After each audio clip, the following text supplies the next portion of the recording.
Good evening, and welcome to my walk and sit. I'm sitting on the big rock right now, about halfway through my walk, and just kind of thinking about what I want to talk about tonight. And I don't know, it's been such a crazy political season that I had this idea going around in my head, and I want to throw it out there and see what you guys think. Um, as you know, Kamala Harris is doing pretty well. She's taken the lead in some of the states, some of those battleground states, only by a couple percent, not much. But I'm thinking after the convention, if the convention goes well, and I'm going to make a prediction that Taylor Swift is going to show up, and it'll be a surprise to everybody, and she will be the one that's going to introduce Kamala Harris. So after that convention's over, the Democrats are definitely going to have a bounce from that. I don't know how much it'll be, but it'll be something. And that will be, I think they're going to start, I think it's next Monday. So after that's over, they're going to go out and they're going to start campaigning.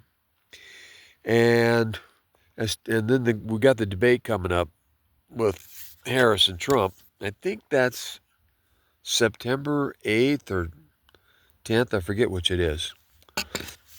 But I'm pretty sure that'll probably go pretty well for her. She spent a lot of time in the courtroom, and the contrast is going to be just stunning. Here's this very attractive, I want to say young. She's almost 60 years old, but she looked pretty good for being 60. With a split screen, and then you got Trump over there.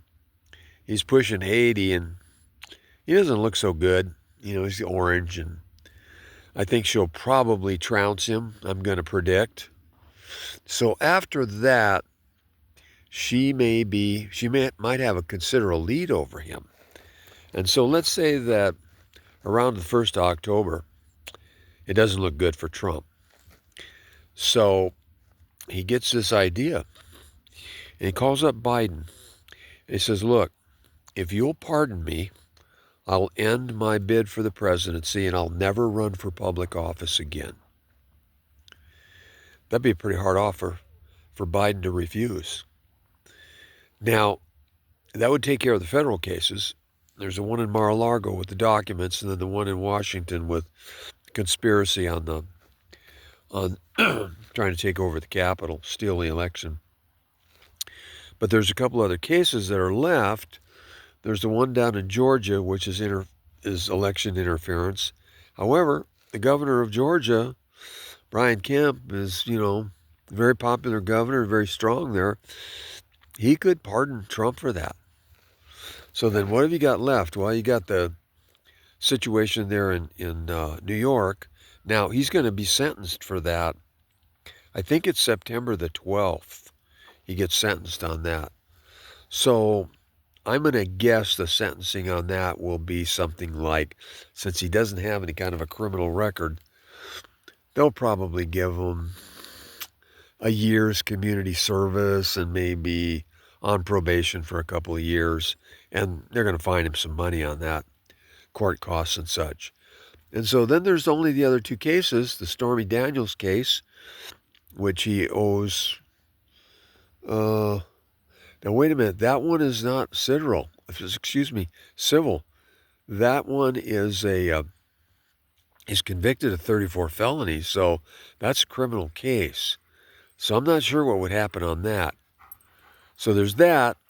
The Stormy Daniels one, I think that's a civil case, and I think you just pay money on that. Then, of course, the other one is the $500 million he owes the state of New York on, this scam on the property taxes. So he might be able to get away with having that stuff pretty much taken care of. And when you think about it, he hates to lose. That'd be an easy way for him to get out, make those kind of deals. That way he could just go away and wouldn't have to worry about going to jail. Have to pay some money, but these people that support him, this grassroots people, they send him their Social Security check and stuff like that. So he's got plenty of money, and he just cast himself as a victim. Oh, they made me resign, from going after the presidency. It's so unfair. So he'd go on that riff for quite a while.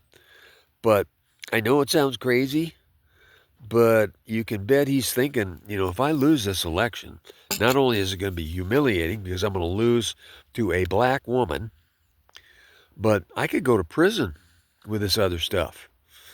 So he's weighing it in his mind, thinking, is it really worth it that much for me to be president? I've already done it once. I can go to Mar-a-Lago, play golf all the time. I don't have to worry about anything. When he was president, he was always bragging, I don't have to do this. I really don't have to do this, man. I could just take life easy. So he could. He might decide to do that. So that's just kind of a crazy idea that I had going around in my head, and want to run it by you guys and see what you think about it. Other than that, I don't think very much happened today. Wasn't any other stunning news. I think he's going to have another one of those press conferences, if you want to call it that, in a couple of days, maybe tomorrow or something like that. Because he's behind. He needs the visibility. All the cameras are turned on her. And he can't stand that. So I think that's probably going to do it for tonight. I know that wasn't very long, but sometimes short is better. When you don't have anything else to say, what the hey? Okay, so thanks again for joining me, and look forward to your comments on that. Good night.